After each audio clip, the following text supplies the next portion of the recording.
Nos encontramos listos para una nueva semana de estudio de la Palabra de Dios. Esta semana tendremos nuestra lección número 11 sobre el libro del Éxodo. Y claro está, estamos avanzando en el tiempo y no se puede cubrir cada texto de Éxodo como se ha notado, pero estamos abarcando las diferentes historias que nos permiten extraer lecciones para nuestras vidas. Y agradecemos que nuestro pastor Denis Perla se encuentra con nosotros porque el tema de esta semana tiene muchas lecciones que darnos, es apostasía e intercesión. Y para este día vamos a hablar sobre liderazgo fallido. Bueno, vamos a pedirle al Señor que nos ayude para extraer las lecciones que necesitamos. Vamos a orar. Bondadoso Padre, gracias te damos por tus bondades, porque eres paciente con nosotros y permítenos reconocer en la lección que vamos a estudiar esta semana las lecciones que necesitamos aprender para no cometer los mismos errores del pasado. Y si ya los hemos cometido, permítenos acercarnos a ti para que tú enmiendes nuestro corazón y lo transformes por completo. Lo pedimos en el nombre de Jesús. Amén. Amén. Para este día, pastor, nos encontramos ya en una escena que es triste, vamos a decir, una escena triste en el caso de los israelitas. Dios ha estado hablando con Moisés, le ha hablado al pueblo en la proclamación de los 10 mandamientos, eso fue para todos. También ahora ha hablado con Moisés. El texto nos dice que estuvo Moisés con Dios 40 días y 40 noches, es decir, 40 días. Y en esos 40 días el pueblo de Israel comenzó a desesperarse porque les pareció un periodo demasiado largo. Es un poco irónico esto porque habían pasado cuántos años esclavos y ahora 40 días les parece una eternidad. Pero quizás comenzando por ahí, me gustaría preguntarle, pastor, ¿cómo podemos lidiar con el tiempo de espera? Porque quizás para Moisés 40 días fueron muy poquitos. De hecho, casi que se vieron interrumpidos por lo que sucedió a continuación, que ya lo iremos estudiando. Pero para el pueblo de Israel, los que estaban abajo en la montaña, en las faldas del Sinaí, pareció un periodo demasiado largo. ¿Cómo podemos aprender a lidiar con la espera? ¿Y qué mensaje para nosotros que estamos esperando la segunda venida de Jesús? Una de las lecciones que tenemos aquí realmente tiene que ver con la comunión con Dios y cómo eso influye en las decisiones que nosotros tomamos. Porque noten ustedes algo, Moisés estaba 40 días con el Señor, incluso fueron días de ayuno. Sí. Él estuvo siendo sostenido por la presencia de Dios. Ahí se cumplieron esas palabras, no solo de pan vive el hombre, sí, sino de toda palabra que sale de la boca de Dios. Lo mismo sucedería años más tarde en el desierto donde Jesús fue llevado para estar en comunión con Dios y donde fue tentado por el diablo.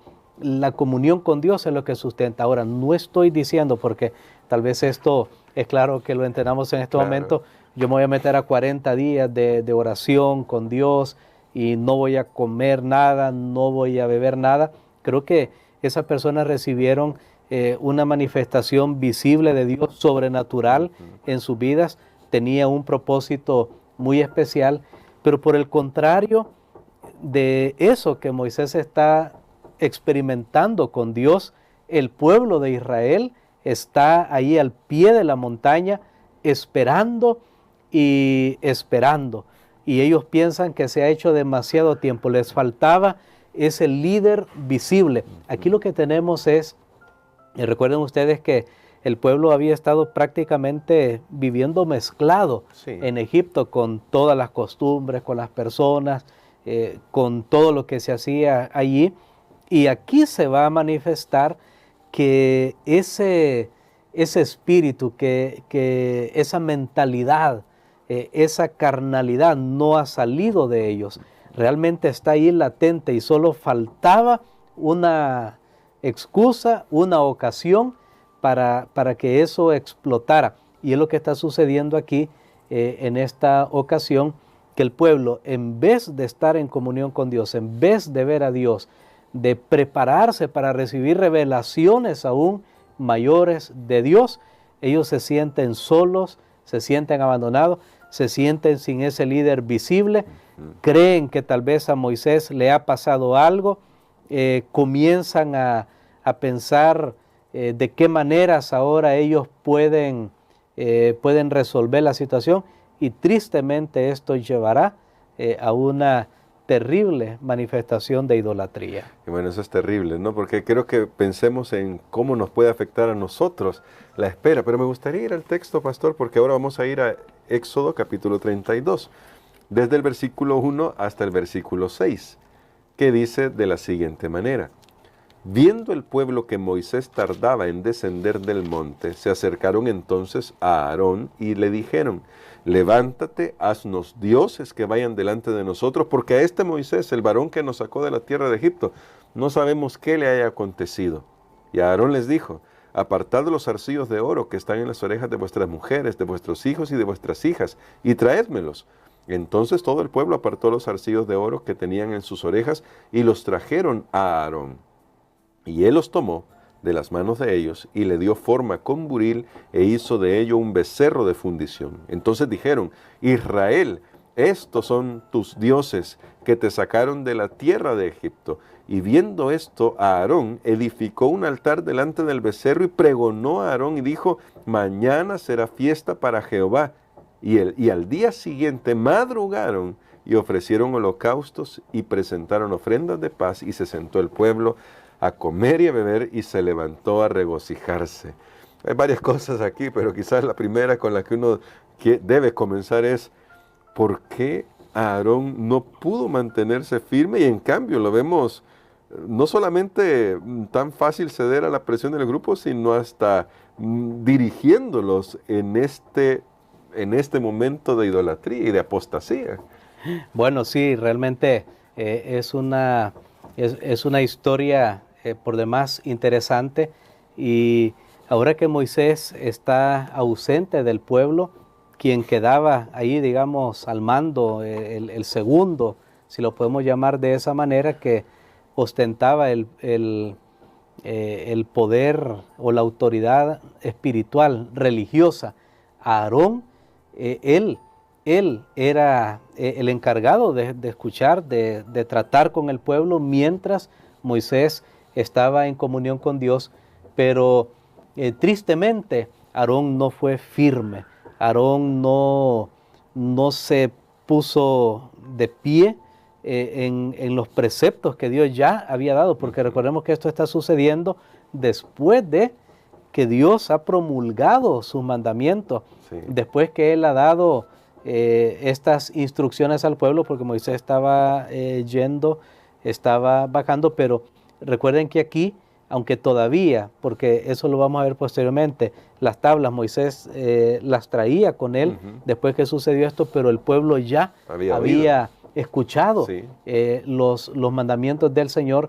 Aarón debió, en ese momento, debió haber dirigido al pueblo y recordado lo que Dios había dicho en el monte para ellos, y debió haber impedido esta situación, pero con Aarón sucedió algo.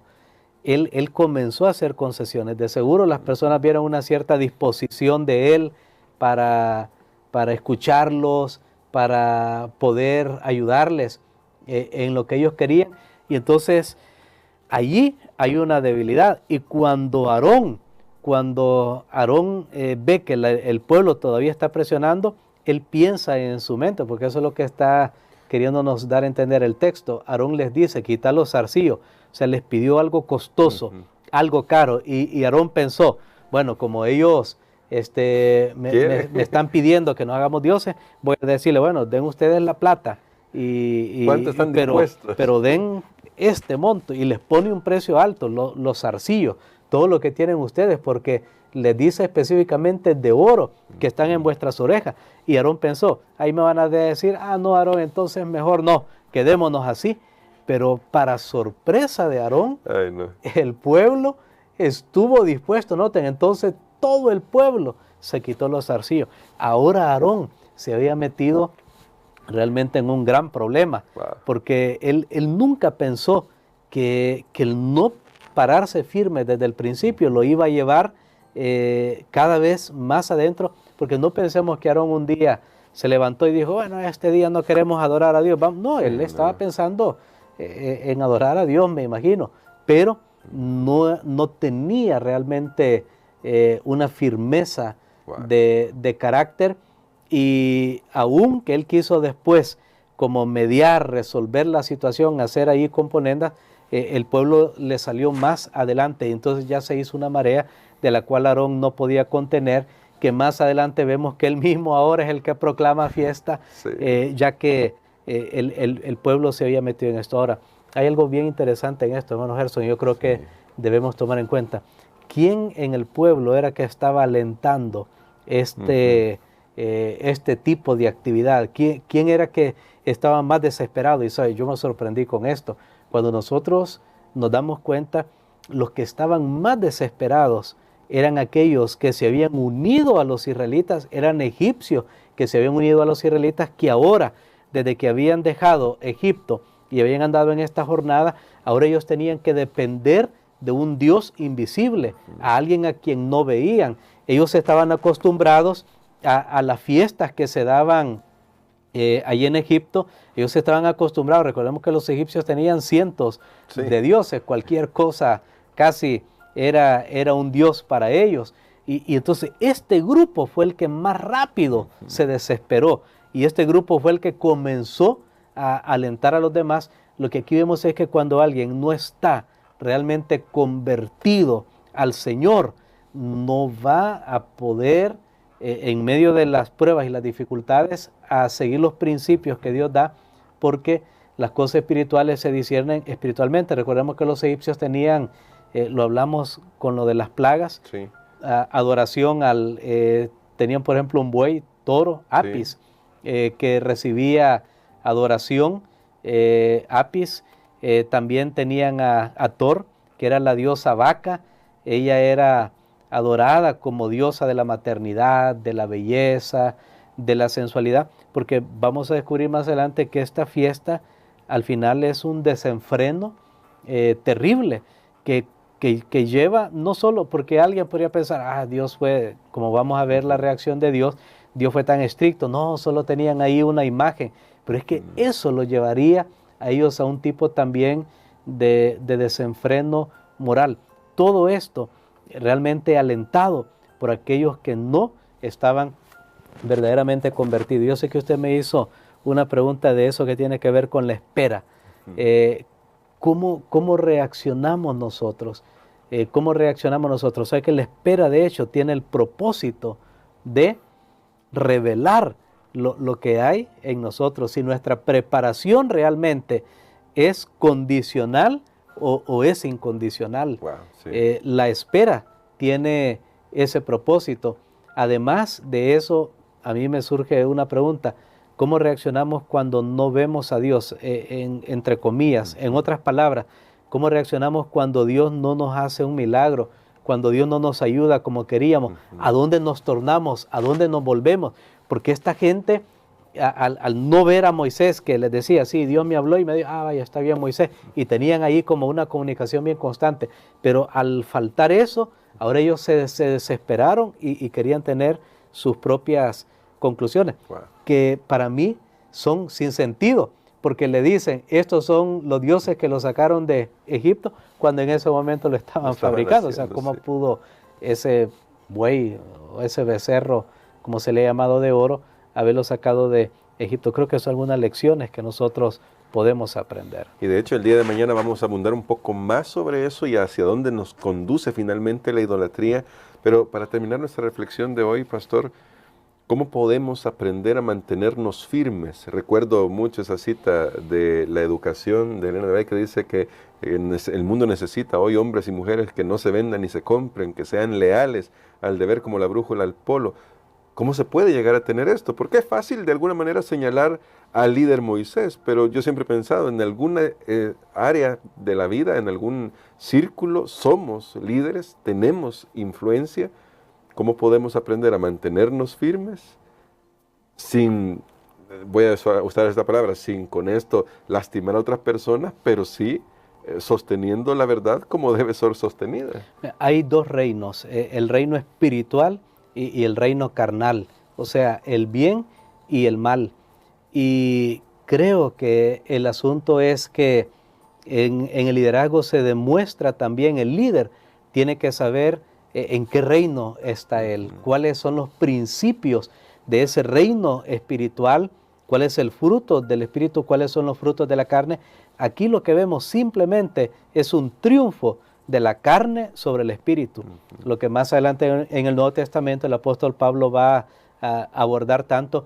Aquí lo que vemos es una complacencia inmediata, una satisfacción, un placer terrenal por algo, maquillándolo como algo espiritual, porque no creamos que pensaron, Claro. Estamos dejando a Dios según ellos. Ellos trataron de darle a todo esto una apariencia espiritual y religiosa, Sí. y sin embargo era la carne. Creo que el líder, ¿cómo podemos hacer nosotros? Nosotros debemos conocer bien los principios. ¿Dónde están los principios del reino de Dios y dónde los principios del reino de las tinieblas?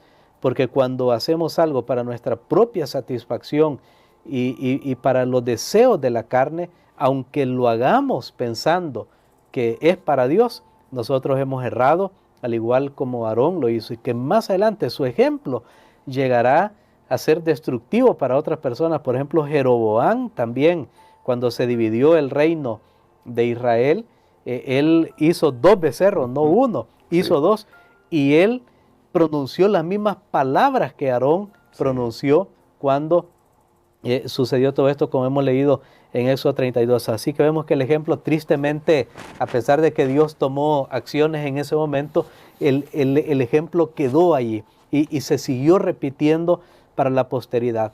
Ahora, nosotros debemos estar conscientes de algo, hermano Gerson. Es cierto, tenemos líderes, pero yo creo que también ahora, gracias a Dios que ya vino Cristo, tenemos todas las escrituras que son la palabra de Dios inspirada, y cada uno tiene que conocer la verdad por sí mismo, y aun que de repente alguien, aunque esté bajo el liderazgo, esté permitiendo algo que no va con los principios del Espíritu de Dios, usted no tenga que ser influenciado o no tenga que ceder a eso, porque es muy fácil a veces excusarse como pueblo. No, pero es que lo dijo allá el líder, y pensamos que no tenemos una responsabilidad. Yo creo que ahora cada uno de nosotros tiene una responsabilidad, pero por supuesto siempre hay una gran responsabilidad sobre el liderazgo para no hacer algo que trate de mezclar, porque aquí fue una mezcla de lo pagano con lo divino, que no trate de hacer una mezcla ahí entre las cosas del mundo con las cosas de Dios. Creo que cada uno va separado, y que a Dios nosotros tenemos que adorarlo en los términos que Él nos ha dejado en su palabra. Y de hecho, justamente en la cita que aparece al final, no la voy a leer, pero ahí dice, ¿no?, que hubo algunos que permanecieron fieles a Dios. Es decir, no se unieron a todo esto, y que Dios nos permita ser de esos que se mantienen fieles a Dios, aunque tal vez no hagamos mucho ruido, estemos ahí en silencio, pero fieles al Señor. Me gustaría, pastor, que orara por nosotros por eso, porque hay lecciones que aprender aquí que nos permita a nosotros mantener nuestra comunión con Dios, pase lo que pase. Padre, gracias te damos, Señor, porque nos das la oportunidad de estudiar estas lecciones que se escribieron para nuestra enseñanza. Ayúdanos para poder conocer los principios de tu reino espiritual y que puedan prevalecer sobre la oscuridad que hay en este mundo. Ayúdanos, Señor, para mantener siempre una distinción entre tu pueblo que guarda los mandamientos y tiene la fe de Jesús, con aquellos que todavía no han conocido este bendito evangelio. Señor, perdona nuestros pecados. En algún momento fallamos y tratamos de reconciliar el mundo con la palabra, pero sabemos que no hay reconciliación entre ambos. Ayúdanos a permanecer firmes y fieles en el nombre de Jesús. Amén.